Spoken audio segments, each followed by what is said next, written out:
Olá, professora. Eu sou o Matheus e junto da Ania e do Miguel, nós somos um dos grupos do trabalho de segurança e auditoria e agora vou começar a parte do checklist, né? A gente elaborou esse estilo de documento com base no slide principalmente que foi disponibilizado, né? Em que a gente tem o tipo de controle, né? Aqui em cima. Então, o vermelhinho seria o controle de banco de dados. Tem o amarelinho, que é o controles ambientais, e o verdinho, que é a auditoria de suporte técnico, que dentro daqueles que foram para a gente escolher, a gente optou por esses, né? Essa tabela, ela funciona da seguinte forma. Aqui a gente tem a coluna do checklist. Então, essa coluna, ela é relativa ao que está aqui, ao que está no controle de banco de dados, é o que tem nessa coluna, tanto que ela está toda mesclada para indicar que tudo isso aqui faz parte do controle de banco de dados. Aqui a gente tem o padrão, né, que vai ser definido o item do controle e também as perguntas, né? Então, aqui é o controle 1.1 que é referente à política de acesso. E o 1.1.1 é o primeiro item deste item, e assim sucessivamente, né? A gente tem o 1.2, que é o item 2 do controle, né? E aí cada um vai tendo o seu e a mesma coisa acontece para os outros. Estas duas últimas colunas, elas são referentes a se esse item, na verdade, ele é condizente, ou seja, se ele é aprovado ou não. Ou seja, esse primeiro aqui, por exemplo, que se existe uma política documentada de concessão e revogação de acessos ao banco de dados, está no sim. Ou seja, na empresa fictícia que a gente usou para fazer o trabalho, há essa política documentada, né? Então, a gente criou uma empresa fictícia chamada Tech Solution e com base no que a gente colocou aqui nesse documento, a gente foi preenchendo o checklist, né? E com base nesse checklist elaborou os documentos a seguir. Eu vou passar bem rapidinho assim, por cima do que é mais importante dos itens, porque senão vai, né, estourar muito o tempo, né? Então, aqui nesse primeiro, acho que os mais importantes que tem é esse primeiro, se existe uma política e se a segregação de funções é aplicada para minimizar os conflitos de interesse, né? Então, esse aqui é um item que eu coloquei como não, que eu achei interessante de desenvolver um pouco sobre no trabalho, para ter essa noção de que um administrador de banco de dados, ou seja, um DBA, ele tem que ter um acesso diferente do que um desenvolvedor, porque o desenvolvedor não precisa das mesmas permissões que o administrador de banco de dados. O administrador ele precisa de muito mais permissões porque ele vai ter a permissão de rodar update em produção e tudo mais. O desenvolvedor ele não precisa dessa opção, dessa permissão, porque isso não é cargo dele, né? Aqui no backup, eu coloquei sim em todos, porque eu acredito que é uma coisa importante para todas as empresas terem a política de backup e tudo funcionando perfeitamente. E um item que é interessante que eu coloquei aqui é se os backups são periodicamente testados para garantir a integridade dos tratamentos de erro. Eu achei interessante eu achei esse item interessante, na verdade, porque não basta ter o backup, a equipe tem que saber lidar com ele, né?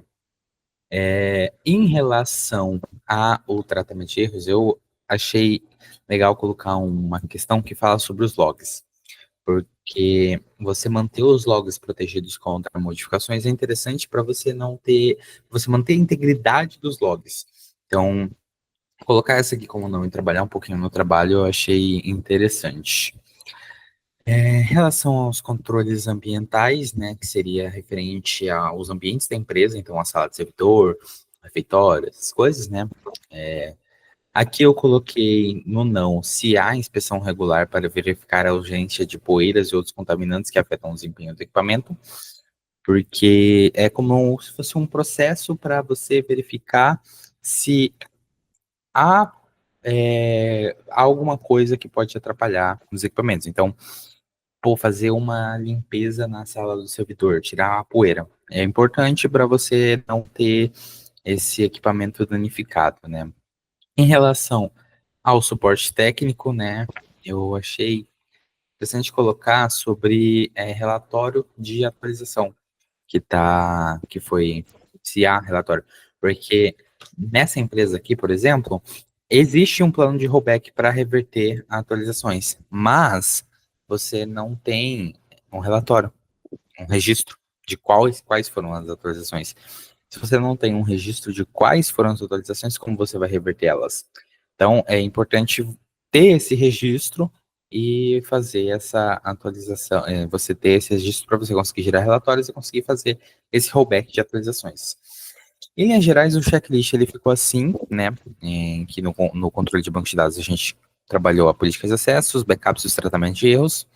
Nos controles ambientais, a política de acesso também, limpeza e conservação, os controles preventivos, no controle de auditoria de suporte técnico, atualizações e patches de software, atendimento e resolução de incidentes, treinamento e suporte de usuário. Agora a gente vai passar para a apresentação do Miguel, que vai falar sobre a carta anexo. Bom, agora eu vou apresentar a carta comentário. Bom, essa parte tem como objetivo proceder como uma revisão do ambiente de tecnologia de informação com a finalidade de avaliar o eventual impacto das técnicas e procedimentos computadorizados em nossos trabalhos. Como considerações gerais, a empresa Tech Solution tem um ambiente de tecnologia de informação de complexidade moderada. Os softwares de apoio e os principais sistemas aplicativos de unidades rodam no sistema operacional Linux. Passando para as constatações, alguns pontos de falhas foram encontrados durante os testes de ponto de controle.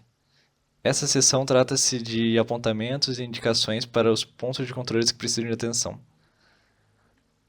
No ponto 1.1.3, a segregação de funções é aplicada para minimizar conflitos de interesse, exemplo, separação entre administradores de banco de desenvolvedores. Foi verificado que a equipe de desenvolvimento e de DBA usam o mesmo usuário de banco de dados, o usuário padrão, chamado de SA no SQL Server. É orientado que haja uma mudança nessa política, a fim de retirar a equipe de desenvolvimento permissões desnecessárias em ambiente de produção. No ponto 1.3.3, os logs de erro são protegidos contra modificações não autorizadas. Os arquivos de log não possuem travas de segurança, que impedem-os de ser alterados. Recomenda-se que essas travas sejam implementadas, dessa forma há garantia de integridade dos logs. No ponto 2.2.4, a inspeção regular para verificar a ausência de poeira e outros contaminantes que afetam o desempenho dos equipamentos. Recomenda-se que a discussão e implementação de uma política de monitoramento de poeira e outros materiais que podem contaminar os equipamentos. Por fim, o ponto 3.1.4, as autorizações aplicadas são registradas e há relatórios que demonstram a conformidade com as políticas. Não há um processo de monitoramento de autorização de software de terceiros. Essa falta pode causar problemas em caso de necessidade de rodar o plano de rollback, uma vez que não há registros necessários para desfazer as autorizações. Dessa forma, orienta-se que todas as autorizações sejam registradas de tal forma que seja possível a realização de relatórios de autorização. E agora a gente vai passar para a parte do relatório final, que a Anya vai apresentar. Agora eu vou falar um pouquinho sobre o relatório final de auditoria. Nesse relatório, a gente vai ter os objetivos, né, o planejamento inicial, a identificação de riscos e as conclusões finais do trabalho. Esse relatório vai apresentar os resultados detalhados, né, da auditoria da Tech Solution. Como já foi falado, esse trabalho foi norteado por análise abrangente, incluiu a revisão de políticas de segurança, procedimentos técnicos, gestão de acesso e integridade dos sistemas utilizados. Além disso, a gente buscou identificar as potenciais vulnerabilidades que poderiam comprometer os ativos críticos da organização, propor melhorias e esse relatório também é uma auditoria como ferramenta estratégica para mitigar os riscos, né, da Tech Solution. No planejamento inicial, a gente vai descrever o processo de avaliação da infraestrutura de TI da empresa Tech Solution. Ele tem como foco garantir a gestão eficiente de dados críticos e a proteção do ambiente operacional. Além disso, vai ser verificada a adequação das políticas de suporte técnico e manutenção para identificar possíveis melhorias no processo. Então, ele vai ser realizado em 3 áreas principais: Os controles ambientais, que tem a avaliação dos controles físicos e ambientais para garantir que os ativos tecnológicos estejam protegidos de ameaças externas e internas. O controle de banco de dados, que é a verificação das práticas de gestão e segurança de banco de dados, incluindo backup e recuperação de dados, e a auditoria de suporte técnico, que analisa as práticas de suporte técnico, incluindo tempo de resposta, resolução de problemas e manutenção preventiva. A data de início foi dia 5/11 e a data final dia 10/12. As horas previstas, 6 horas. Isso aqui é tudo datas fictícias para a empresa, né?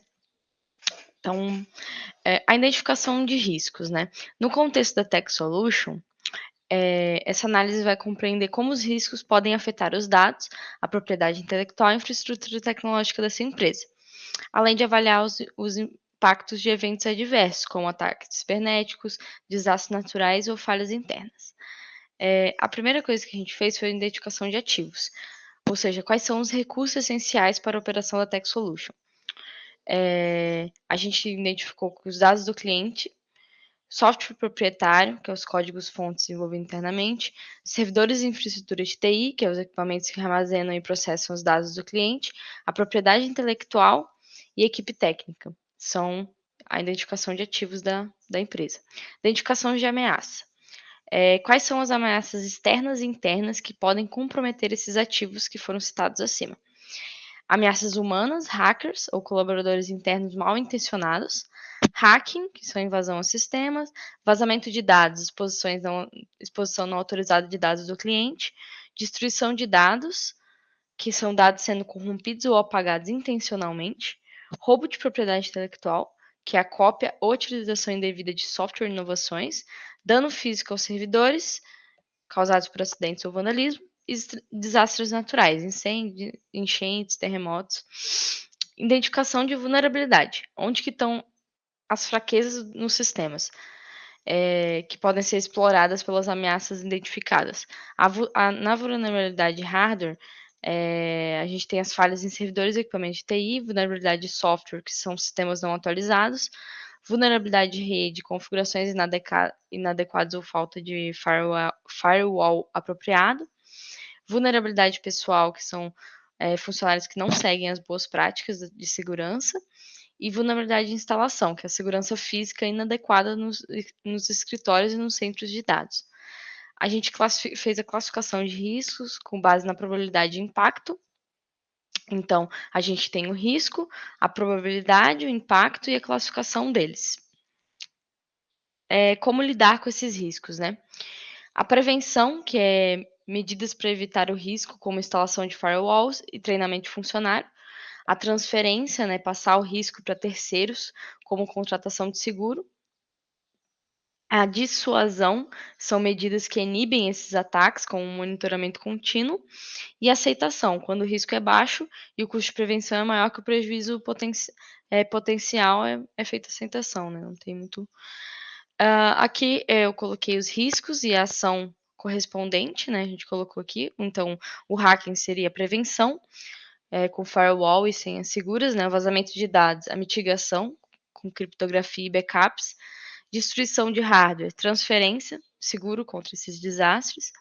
A falha de software, a prevenção, né? Atualizações regulares desses softwares.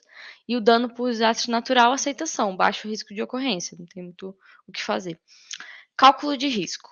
Aqui a gente colocou algumas fórmulas desse cálculo de risco, né? Então a gente tem a expectativa de perda única, que se dá pelo valor do ativo vezes o percentual de perda, a expectativa de perda anualizada, que se dá pelo valor de perda única vezes a frequência anual. E um exemplozinho aqui de ativo, o percentual de perda, né, a frequência anual que isso pode ocorrer, e os cálculos da expectativa de perda única e da expectativa de perda anualizada. Então, seria 500 mil e 50 mil. Quais são as conclusões que a gente pode tirar aqui, depois de fazer o checklist e o relatório final, né? A auditoria realizada na Tech Solution revelou aspectos positivos no que se refere à adoção de políticas gerais para segurança e gestão de TI, mas também destacou lacunas importantes que devem ser priorizadas para garantir a robustez e confiabilidade da operação. Entre os principais pontos identificados, destacam-se a ausência de controles essenciais, como autenticação multifator e segregação de funções adequadas, além de fragilidades na gestão de permissões e no registro de atualização de sistemas. A inexistência de políticas formais documentadas para processos críticos, como backup e recuperação de desastres, apresenta um risco significativo à continuidade dos serviços. Apesar das vulnerabilidades detectadas, a auditoria demonstrou que a infraestrutura atual possui potencial para atender às demandas da empresa, desde que sejam implementadas melhorias estruturais e operacionais. Investir na formalização de processos, no treinamento contínuo da equipe, na adoção de ferramentas modernas de segurança e no monitoramento constante de ativos são medidas indispensáveis para elevar o nível de maturidade da segurança da informação e assegurar o alinhamento às melhores práticas do mercado. Então, dessa forma, a Tech Solution pode fortalecer a sua resiliência, né, em frente a riscos e ameaças, além de promover um ambiente tecnológico mais seguro e eficiente. Então, esse foi o relatório final, apresentando um pouco do planejamento inicial e a identificação de riscos. Espero que tenha gostado do trabalho. É isso.